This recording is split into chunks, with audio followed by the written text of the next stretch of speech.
नमस्कार दोस्तों, स्वागत है आपका फिर से एक नए वीडियो में। तो आज भी एक मैं इंग्लिश स्टोरी लेके आया हूँ जिसको मैं हिंदी में ट्रांसलेशन करके बताऊँगा। तो आज की स्टोरी में से आपको नए नए वर्ड सीखने को मिलेंगे, सेंटेंसेस वो भी सिचुएशन के साथ सीखने को मिलेंगे, ग्रामर सीखने को मिलेंगे, वर्ड्स के फॉर्म सीखने को मिलेगा और बहुत कुछ सीखने को मिलेगा। और स्टोरी बहुत ही अच्छी है दोस्तों, ज़रूर से पूरी देखिएगा। तो आज की हमारी स्टोरी का टाइटल का नाम है the feelings of a father. Feelings क्या होता है दोस्तों? भावनाएं। ऑफ का मतलब होता है का, के, की, अ फादर एक पिता की। तो एक पिता की भावनाएं आज की हमारी स्टोरी का टॉपिक का नाम है। देखते हैं स्टोरी में क्या है। बहुत ही मस्त स्टोरी है दोस्तों, पूरा देखना। वन डे, एक दिन, एन एल्डरली फादर। एल्डरली क्या होता है दोस्तों? बुजुर्ग। तो एन का मतलब होता है एक, और ये आप देख सकते हैं वाउल से पहले एन लगता है, ए ई आई ओ यू में एन लगता है। यहाँ पर ए जो प्रोनाउंस होता है तो ध्वनि ए आता है तो एन लगता है। तो एक बुजुर्ग पिता एंड हिज सन और उसका बेटा वर सिटिंग बैठे थे इन द लॉन। तो लॉन क्या होता है दोस्तों? छोटा सा बगीचा होता है, आप सबको पता है, उसको बोलते हैं लॉन। तो वो लॉन में बैठे थे, बगीचा में बैठे थे, छोटा एरिया में वहाँ। ऑफ देयर हाउस मतलब कि उसके जो घर है उसके बगीचे के आंगन में बैठा, ऐसा भी बोल सकते हैं हम।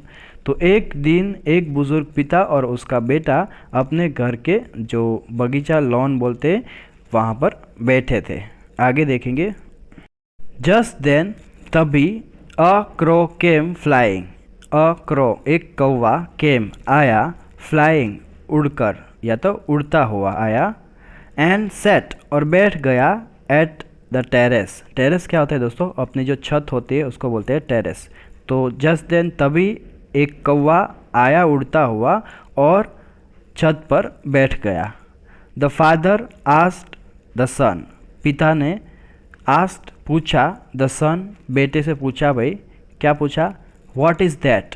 वह क्या है? ऐसा उसने पूछा वो क्रो को, मतलब कि पिताजी ने वो कौवे के बारे में पूछा कि भाई व्हाट इज़ दैट, यह वह क्या है। The son replied. बेटे ने जवाब दिया, इट इज़ अ क्रो। तो उसने क्या जवाब दिया कि भाई यह कौवा है। आफ्टर सम टाइम कुछ देर बाद the father again asked the same question. पिता ने क्या कहा, जो पिताजी थे उसने अगेन आस्क्ड फिर से पूछा, द सेम क्वेश्चन वही सवाल, मतलब कि कुछ देर बाद पिताजी ने फिर वही सवाल पूछा। And got the same reply और वही जवाब भी उसको मिला। तो वही जवाब उसको मिला। The father repeated the question again. पिताजी ने क्या किया? रिपीटेड मतलब कि दोहराया, द क्वेश्चन अगेन सवाल, फिर से वही सवाल दोहराया उसने। रिपीटेड का मतलब होता है दोहराना, रिपीट का मतलब होता है दोहराना। तो पिता ने फिर वही सवाल दोहराया। And got the same reply, वही जवाब मिला भाई फिर से उसको। When it happened for the fifth time.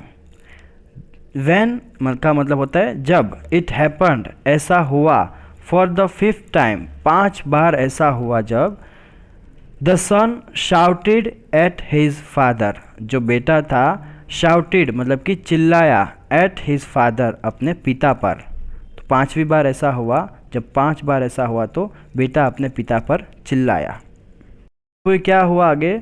How many times will you ask me the same question. ये जो है अपने जो पिताजी है उसको उसके बेटे ने पूछा कि भाई हाउ मेनी टाइम्स कितनी बार, विल यू आस्क मी मुझसे तुम पूछोगे, द सेम क्वेश्चन एक ही सवाल, तो तुम मुझसे एक ही सवाल कितनी बार पूछोगे, ऐसा बेटे ने फादर को कहा। एट दिस इस पर, एट दिस का मतलब होता है इस पर। The father brought an old diary. जो पिताजी थे ब्रॉट, ब्रिंग का सेकंड फॉर्म ब्रॉट, ले आए एन ओल्ड डायरी। एक ओल्ड डायरी का मतलब होता है दोस्तों पुरानी डायरी जो होती है वो ले आए। डायरी का मतलब आप सबको पता है एक बुक होता है जिसमें हम कुछ भी लिखते हैं। तो ये जो उसने पूछा, इस पर पिताजी जो है वो एक पुरानी डायरी ले आए। इन विच, जिसमें, इन विच का मतलब होता है जिसमें, तो ये इन विच है वो डायरी के लिए यूज़ किया गया है। ही यूज टू राइट, वह लिखा करते थे।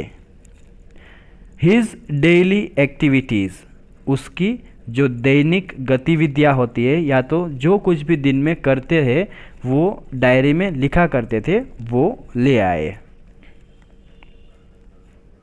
ही shoved a page to his son, तो ही शोव्ड, उसने दिखाया या तो उन्होंने दिखाया, अ पेज, एक पेज दिखाया डायरी का, टू हिज सन, अपने बेटे को, विच हैड दीज लाइन्स, तो ये विच है वो उस पेज के लिए यूज़ किया गया है दोस्तों। पेज में क्या था इसके लिए, तो विच हैड दीज लाइन मतलब कि जिसमें ये पंक्तियाँ लिखी थी।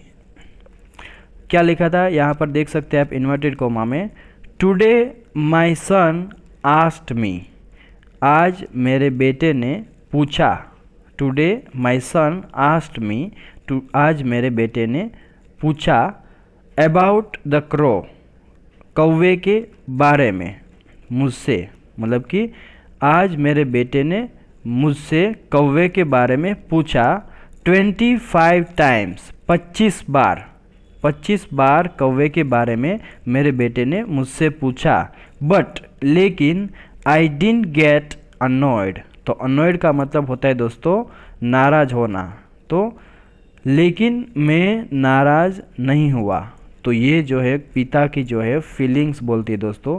जब वो बचपन में था तब की ये डायरी उसने, आई होप उसने दिखाया होगा वो पेज जो है वो। तो ये जो लड़का था जो अभी बड़ा हो गया है, उसने तब पूछा होगा 25 बार अपने पिताजी से कि भाई ये क्या है, ये क्या है। तो पिताजी ने 25 बार भी उसको आंसर किया होगा अच्छे से कि भाई ये कौवा है, ऐसा सब। लेकिन वो नाराज़ नहीं हुए तब। और आज उसके बेटे को 5 बार इसने पूछा और ये नाराज़ हो गया, मतलब कि 5वीं बार में वो गुस्सा होने लगा। The son felt sorry for his behaviour, बेटे को, द सन फेल्ट सॉरी, दुख हुआ, फॉर हिज बिहेवियर, अपने व्यवहार पर, अपने व्यवहार पर बेटे को दुख हुआ। तो दोस्तों यहाँ हमारी स्टोरी ख़त्म होता है और इससे हमको मोरल क्या मिलता है भाई। तो मोरल देखें तो दोस्तों हमारे घर में भी ऐसे बहुत ही बुज़ुर्ग होते हैं। यहाँ सिर्फ पिता की बात नहीं करेंगे, लेकिन बहुत सारे बुज़ुर्ग होते हैं जो कि हमसे कुछ भी पूछते हैं वो, या तो कुछ मांगते हैं वो। तो अगर वो बार बार कुछ पूछे या मांगे तो हमको भी गुस्सा नहीं होना चाहिए, उसको प्यार से रिप्लाई करना चाहिए। बिकॉज़ मेरे हिसाब से, और सब लोग भी बोलते हैं कि भाई उसकी जब एज होती है ना 60+, तब जो है वो बच्चे जैसा बिहेव करने लगते हैं, बर्ताव करने लगते हैं। तो हमको इस पर बिल्कुल भी नाराज़ नहीं होना है दोस्तों, उसको प्यार से अच्छे से रिप्लाई करना है। एंड जो भी वो कुछ भी मांगे पूछे तो उसको हमको देना चाहिए, बार बार पूछे तो बार बार देना चाहिए, लेकिन कभी भी हमको नाराज़ नहीं होना चाहिए। इससे उसकी भी फीलिंग जो है वो हर्ट होती है। तो आज की स्टोरी का हमारा यही मॉरल है। तो ऐसे ही वीडियो के लिए आगे मैं बनाता रहूँगा दोस्तों। अगर ये वीडियो आपको अच्छा लगा हो तो ज़रूर से वीडियो को लाइक कीजिए, चैनल पर नहीं हो तो सब्सक्राइब कीजिए चैनल को, और साथ ही साथ बेल आइकन बटन को भी प्रेस करें ताकि ऐसे ही वीडियो के नोटिफिकेशन आप तक पहुंचते रहे। तो मिलते हैं दोस्तों एक नए वीडियो में। Till then take care, keep learning, have fun.